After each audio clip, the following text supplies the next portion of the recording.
तो hello friends, आज हम बायोलॉजी के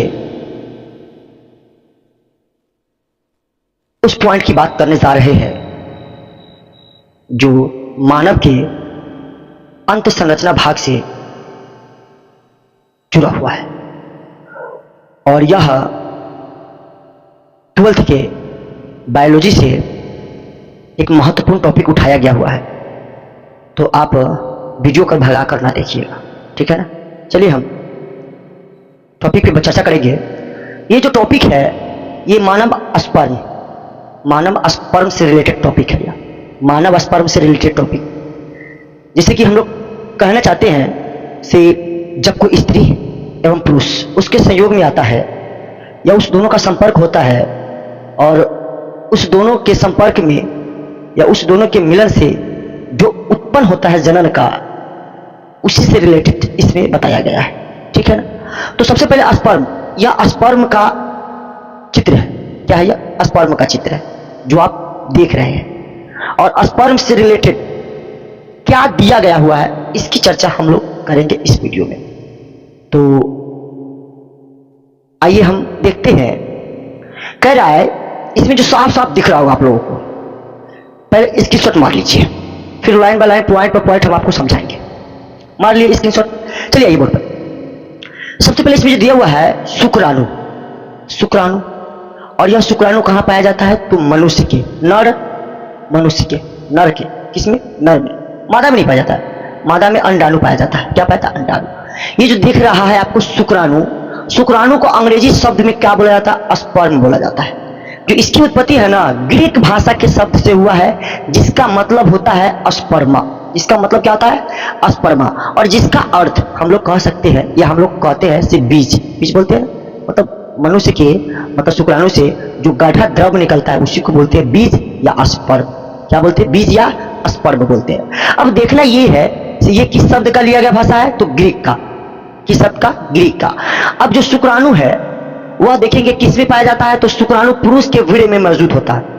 शुक्राणु पुरुष के वीर्य में क्या होता है? मौजूद होता है। हाँ, शुक्राणु पुरुष के कहाँ मौजूद होता है? वीर्य में। मतलब वीर्य की देख रहे संरचना, ये क्या है? ये वीर्य की संरचना है और इसके अंदर क्या होता है? वीर्य मौजूद होता है। वीर्य की संरचना में यह जो है सबसे बाहरी वाली भाग है जिसको हम लोग क्या बोलते हैं? अग्रपिंडक बोलते हैं। इसको यह सिर भी बोला जाता है। और ये जो उसके अंदर वाली भाग है जिसको हम लोग हाइनेक बोलते हैं। और उसकी ये बीच वाली पार्ट है जिसको हम लोग बोलते हैं क्या? तो उसको हम लोग मतलब उसको हम लोग बीज का टुकड़ा बोलते हैं। मतलब बीज का टुकड़ा बोलते हैं। क्या बोलते हैं उसको? बीज का टुकड़ा बोलते हैं, ठीक है ना। उसके बाद इसी से जो रिलेटेड जिसको डार्क आकार का रहता है उसमें क्या रहता है? माइटोकॉन्ड्रिया रहता है। क्या रहता है बोलो तो? माइटोकॉन्ड्रिया। जो अग्र भाग है उसको बीज सेंटर में हम लोग नाभिक बोलते हैं। क्या बोलते हैं? नाभिक बोलते हैं। और ये जो मतलब सांप के आकार की जो आकृति बनाए रहती है मतलब डोरे के आकार का, तो ये इसका नाम लंबा है। ये बहुत ही लंबा होता है और इसके बीच में जो बड़ा होता है वो क्या होता है? प्लाज्मा झिल्ली होता है। क्या होता है? प्लाज्मा झिल्ली जो ब्लड रिलेशन से क्या होता है? सर्कुलेशन से बनता है, ठीक है ना। तो सबसे पहले हम लोग देखना ये है शुक्राणु किस में पाया जाता है? पुरुष में। और पुरुष में किसमें? तो वीर्य में मौजूद होता है। पुरुष के वीर्य में क्या होता है? वीर्य।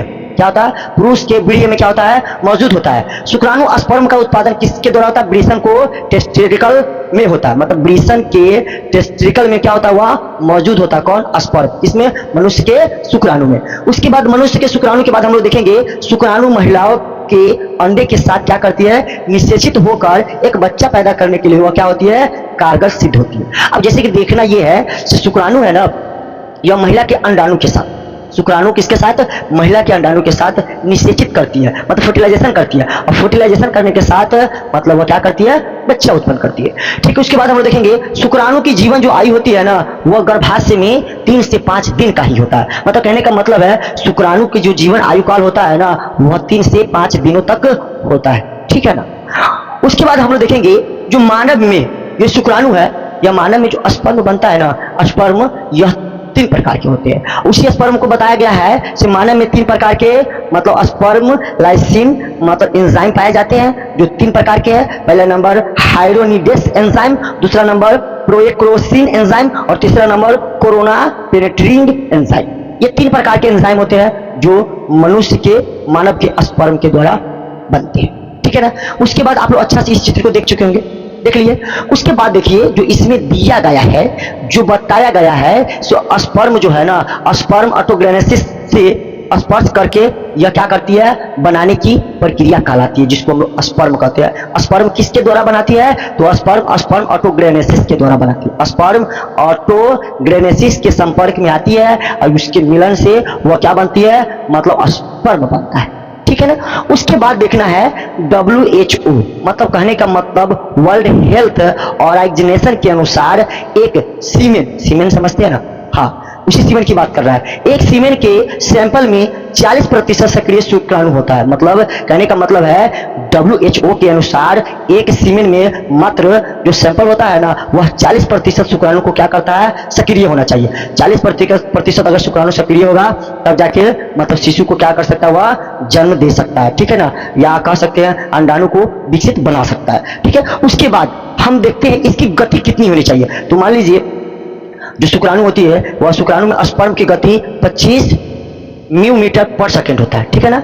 25 म्यू मीटर पर सेकेंड होना आवश्यक है, ठीक है ना। यह मतलब बहुत सारा स्पर्म ऐसा होता है जो अंडाणु तक जाते जाते नष्ट हो जाता है, और जो जाता है तो वही फर्टिलाइजेशन करके मतलब शिशु का निर्माण कर पाता है, ठीक है ना, और एक विकसित अंडाणु का निर्माण कर पाता है। उसके बाद देखेंगे हम लोग WHO के अनुसार जो सामान्य शुक्राणु की जो संख्या होती है ना, वह प्रति ml मतलब वीर्य सीमेन में कितना होता है, तो 1.5 से 3.9 करोड़ के बीच होता है। 1.5 से 3.9 करोड़ के बीच होता है। इसे कह सकते हैं 1.5 करोड़ से लेके और मैक्सिमम 4 करोड़ के बीच, क्योंकि यहाँ 3.9 दिया हुआ है तो मैक्सिमम 4 करोड़ के बीच होता है। और यह देख लीजिए, यह अंडाणु का चित्र है और यह मतलब स्पर्म का निषेचन है, मतलब जिसको शुक्राणु बोलते हैं, शुक्राणु है। और यह दोनों के सहयोग से क्या बनता है, मतलब जाइगोट बनता है।